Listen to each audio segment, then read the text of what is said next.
నమస్కారం ఘంటారావానికి స్వాగతం. ముందుగా ప్రధానాంశాలు. మంత్రివర్గం కోసం జస్టిస్ ఘోష్ కమిషన్ నివేదిక సిద్ధం. పలు కీలక అంశాలను పొందుపరిచిన అధికారులు.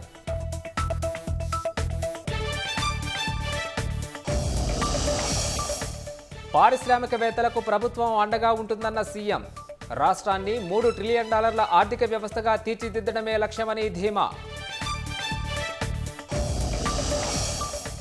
ఢిల్లీ నుంచి విజయవాడకు వెళ్లాల్సిన విమానంలో సాంకేతిక లోపం. 4 గంటలు రన్వేపై విమానంలోనే కూర్చున్న ప్రయాణికులు.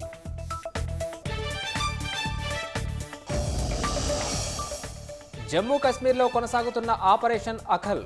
పేలుళ్లు, కాల్పుల మోతతో దద్దరిల్లుతున్న కుల్గాం.